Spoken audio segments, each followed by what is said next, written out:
ইসলাম গ্রহণের পর থেকে আমি আজ পর্যন্ত কোনো অমুসলিমের দোকানের মিষ্টি আর দই খাই না।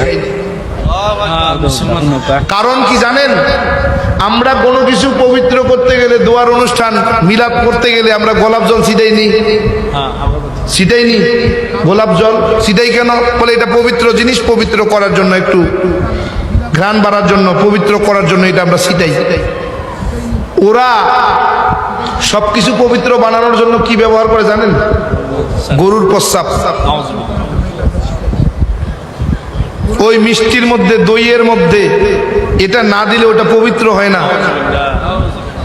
আপনি খালি ওখানে খুঁজতেছেন, ইন্ডিয়ার থেকে মশলার প্যাকেট মশলা আসে নাকি, গুঁড়া মশলা আসে। এই গুঁড়া মশলার মধ্যে গোবর, শুকনা গোবর গুঁড়া করে মেশিনের মধ্যে দিয়ে তারপরে তৈরি করা হয়, প্রসেসিং করা হয়। আমি তো জম্মের খাওয়া খান, কবজি ডুবাইয়া খান, কবজি ডুবাইয়া খান। খালি খালি দোয়া কবুল হয় না মিয়া, দোয়া তো এই জন্যই কবুল হয় না। আপনি খাবার সময় তো সামনে যা পান তাই খান, একটু যাচাই বাছাই করেন না কি খাইতেছি। এত সহজ ব্যাপারটা। আপনি দেখবেন কোন হিন্দুরা যদি ওই বাজারের মধ্যে হিন্দু দোকান থাকে, কোন মুসলমান দোকানে সদাই করে না। কি কথা কয় না? মিথ্যা বললাম নাকি? কিন্তু আপনি মুসলমান, ওরা একটু কম নেয় তো হুজুর, এই জন্য যাই। কম তো ওই জন্যই নেই, তোমার ইমানটা চুরি করার জন্য, তোমার ইমানটা ধ্বংস করার জন্য, তোমার ইবাদত ধ্বংস করার জন্য, ইসলাম ধ্বংস করার জন্য। আপনি জানেন অমৃত কোম্পানি পানি বের করছে, অমৃত কোম্পানি ইসকনের মধ্যে কত লক্ষ কত কোটি টাকা দেয় তাদেরকে। ডোনার, কত বড় ডোনার তিনি, 100 কোটি টাকা প্রত্যেক বছর ডোনেট করে ইসকনে। আর আপনি তাদের পণ্যগুলো অমৃত মশলা, অমৃত ভাজা, অমৃত মুড়ি, অমৃত সব অমৃত খাচ্ছেন, জম্মের খাওয়া, গরুর প্রস্রাব আর গোবর।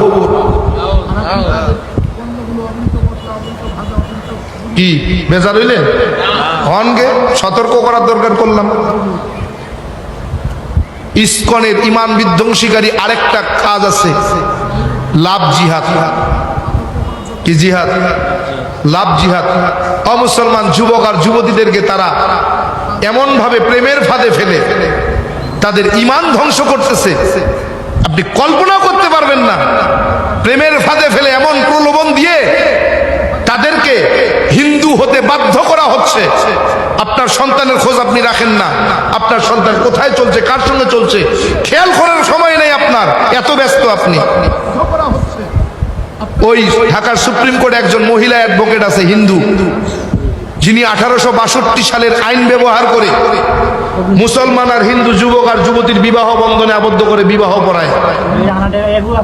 ঠিক মুসলমান যুবতীটা যখন সন্তান সম্ভবা হয়, তখন হিন্দু যুবকটা বাধ্য করে, হয় হিন্দু হবি, না হলে তোর কপাল নিয়ে তুই যাবি, তোর সঙ্গে আমার কোনো সম্পর্ক নাই।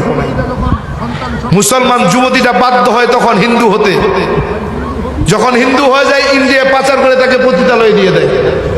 এরকম অগণিত ঘটনা আমার কাছে আছে, জানা আছে, আমি জানি, এগুলোর তথ্য আমার কাছে আছে। আপনি তো মুসলমানের বাবা, সন্তানের বাবা, আপনি তো খোঁজও রাখেন না আপনার সন্তানটা কোথায় কি করতেছে। এটা আপনার ইমানি দায়িত্ব।